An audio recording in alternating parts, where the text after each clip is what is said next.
Ms. Brown, thank you very much for joining us here at TVC 22 today. To dive straight into the meat of the matter here, great news about the grant program to begin with. But it's 2021, and with the research that I've read through that's on the website as well, dating back a few years with some figures that we will probably dive into a little bit more detail later, this link between violence against animals and against humans has sort of been established for a while. So my first question really is, why has it taken so long for us to see something concrete, to start pushing towards not only identifying the issues, but also the goals that we need to achieve in terms of prevention as well as rectifying any issues we have in society at the moment? Yes, sure. So that's a really good question. I mean, I think it was Immanuel Kant who was talking about the violence link a very long time ago. So you're absolutely right. Why is it 2021? And we're only just starting to get these kind of workshops and conferences in place.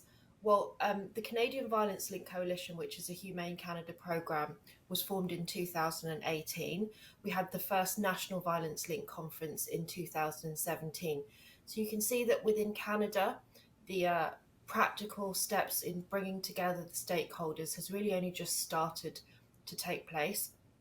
And the challenges we face are in relation to awareness, stakeholders needing to be aware of the violence link, also parliamentarians and politicians being aware, and then taking the issue seriously, understanding that this is a really serious issue. It pervades most forms of criminality, and that it's something that needs to be taken seriously. It needs to be legislated for, and we need stakeholders to be trained and to have the tools that they need to tackle the violence link. And you mentioned violence link there, and it is really the phrase that we're working around at the moment. And although I did touch on it a little bit in my introduction before this interview, could you explain to us what is actually meant by that phrase, violence link? Is it suggesting that people who abuse animals will go on to abuse people as well, other human beings, or is it something that always works side by side to one another? What is meant by this phrase? Yeah, it's a good point. It's actually all of those things. So I think people traditionally think of the violence link as someone who commits crimes towards animals may go on to become a serial murderer. And there is an element where that may be possible. Not everyone who abuses animals goes on to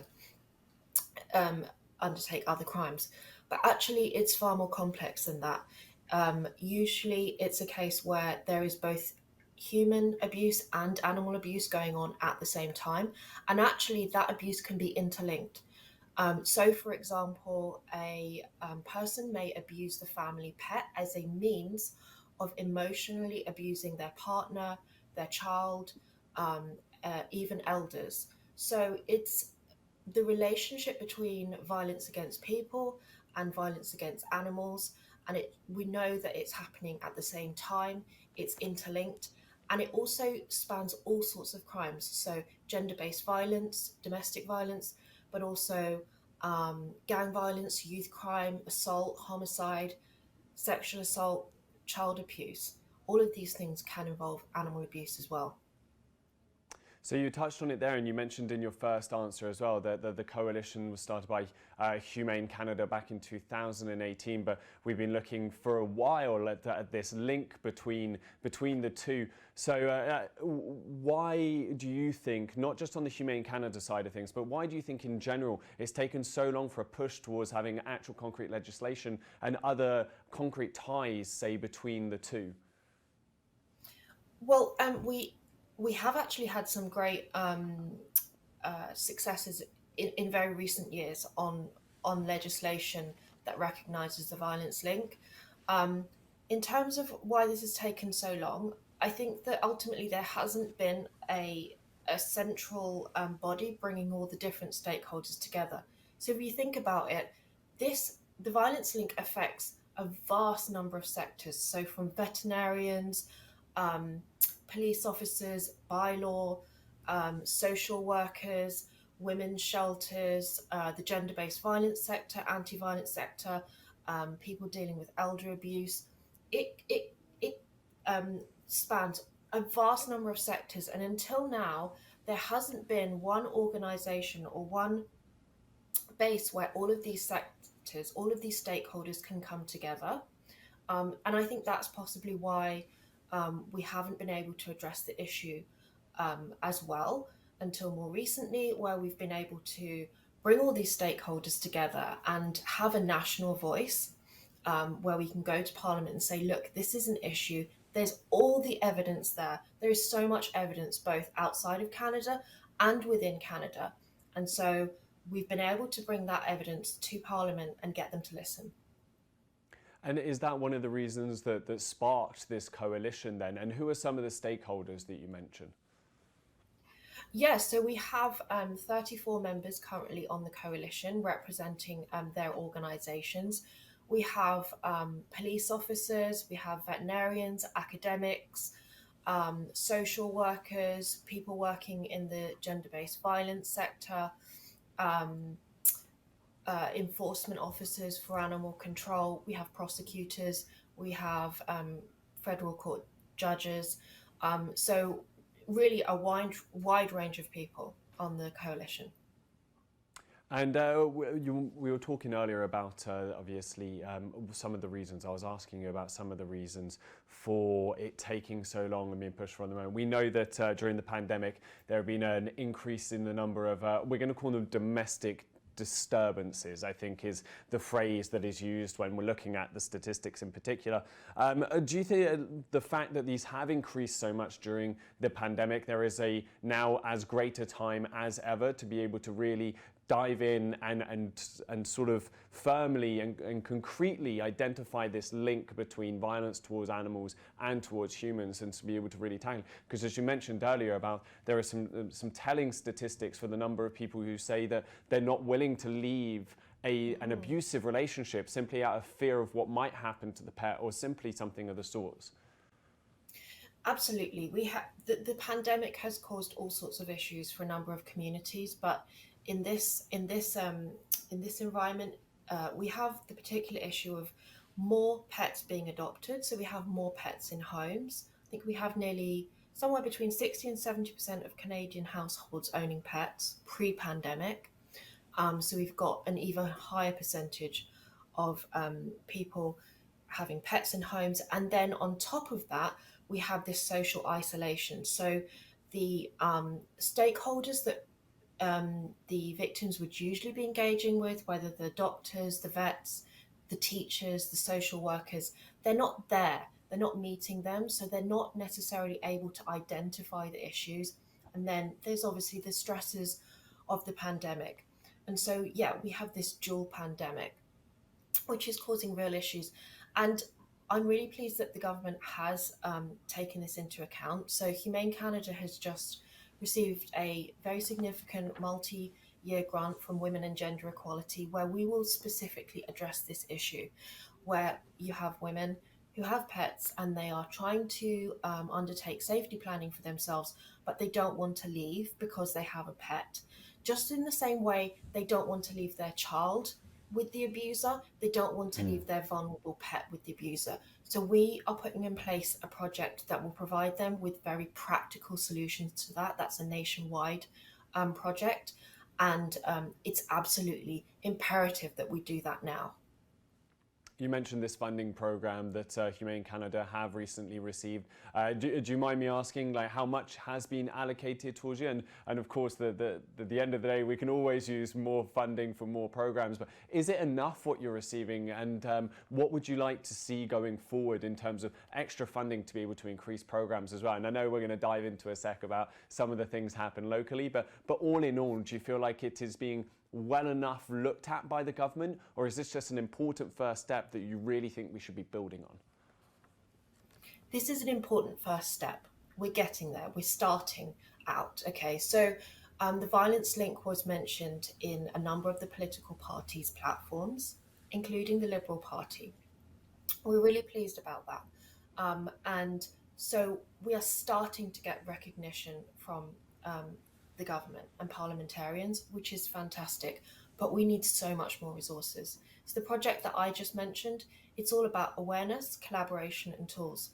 That's for one specific situation, which is women dealing with gender-based violence who have pets. As I said earlier in this interview, the violence link spans so many more crimes. So we have, for example, youth and gangs. We have dog fighting. We have child abuse and child sexual abuse that can be involving animals. There's so many more facets of the violence link that need to be addressed. And yeah, we just need so many more resources for that. So this is a first step. It's a great first step, but we need to keep going. And touching on that great first step, obviously one of the reasons we are speaking today is because there's a local workshop as well that's coming up in not too far from where we're situated here in Clarence Rockland, obviously just to the west of us and the capital of the country. So can you talk to us a little bit about what that workshop is, when it will be, and what's it really going to consist of, and why do you think it's so important that some of the sectors here locally look to take part in it? It's so important because we need to raise awareness. And people also need, I mean, there'll be some people listening today, watching today, who will have never heard of the violence link before, but it may have turned up in their work, in their day to day work, and now they're starting to make the connection. Now they're starting to realize, oh, okay, that's what it was. But what we want to do is not only make them aware, we want to give them the information, tools, and the network that they need in order to implement that into their day to day work so that they can be on the lookout and they can provide their clients with a holistic response. That's what the evidence shows us, that we need a holistic response. The evidence also shows us that training, where we bring all the different sectors together, is really important. And so the workshop that we have going on November the 12th, Friday, November the 12th in the afternoon, is specifically for people within the Ottawa region, including this region. So any stakeholders whose work intersects or potentially intersects with the violence link are invited to this workshop, and it's totally free. And this workshop is free because we have received funding through the Ottawa Community Foundation for up to 50 people to attend the workshop on that Friday. So that could be like the sectors that I mentioned before: vets, animal enforcement, prosecutors, social workers, people in the gender-based violence, people dealing with elder abuse, police officers. Um, and on top of that, not only do people get access free to the workshop on the 12th, they also get free access to the National Violence Link Conference, which is happening on November 4th and 5th. That conference usually costs in the region of $100 to attend, but due to the funding from the Ottawa Community Foundation, those attending the Ottawa workshop also get free attendance to the national conference, which takes place only every other year. So there they will learn about what the violence link in far more detail than what we've been able to cover now. They will learn how to address it, be given practical tools, and really, really importantly for the Ottawa workshop, they will hear from experts in their region about the violence link, how they're dealing with it, and they will make the connections that they need in order to put those tools into practice. And what are you really hoping to achieve here? What are some of the tangible end goals to actually not only being able to realise there is a link, but identifying it, and what do you do after you've identified it? Yeah, our ultimate goal here is to reduce crime, to make our communities safer. And that's about reducing crime both towards animals and towards people, because we know that when we reduce one, we reduce the other.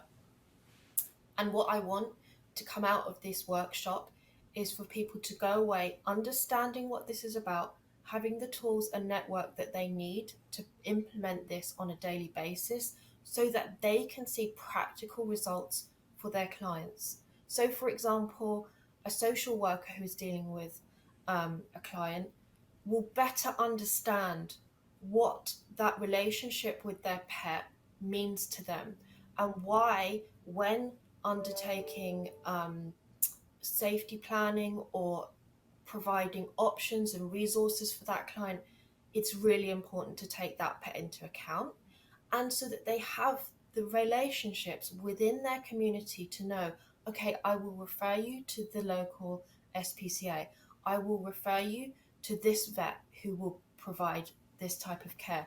They have the resources at their fingertips, and so that that client gets a holistic response that takes into account their whole situation. And on more of an individual level, away from organisations and specific professional sectors, as we were discussing there, is there a responsibility on the person-to-person, the average resident level of now becoming aware of this link and maybe seeing if there is someone being violent towards an animal, understanding that that isn't just a start there and end there case, it could be the signs of something so much more? And what should these people do if they identify it? Is there someone that you would recommend they get in touch with? Yeah, absolutely. Animal abuse needs to be reported, not only because it's potentially a crime in itself. We, as a society, consider animal abuse wrong to be wrong, but also because, as you say, it is an indicator. It's a canary in the cave of violence towards a human being. So, what people should do is they need to get in touch with the frontline responders. So, if you hear a case of if you suspect a case of animal abuse, you need to contact, in Ontario, we have the Provincial Animal Welfare Services. There is also your local SPCAs or humane societies who may be able to help. And of course, if you hear of violence towards humans, you know, of course, to who to contact there. If there's any immediate um, risk of harm, whether it's animals or humans, then of course it's 911. 911 are also dealing with animals. Fantastic, Hannah, and I know you just mentioned it earlier on in the interview, but just as a parting word for this workshop that is locally, what is the date and how do people look to sign up? Sure. So the date for the national conference is the 4th and 5th of November. That's online. And the date for the Ottawa conference is the Friday, November the 12th in the afternoon. That's also online. So it's all online this year. You don't even have to leave your office or home. And you can go onto the Humane Canada website. That's www.humanecanada.ca, and click on the events tab and you will find the details there and how you can sign up. Fantastic. Hannah Woods, thank you so much for joining us here from Humane Canada to discuss the violence link, and I hope that we can speak a little bit more on it soon, as well as maybe have a debrief after the workshops to see how it went. Thanks very much. Thank you, and thank you for watching.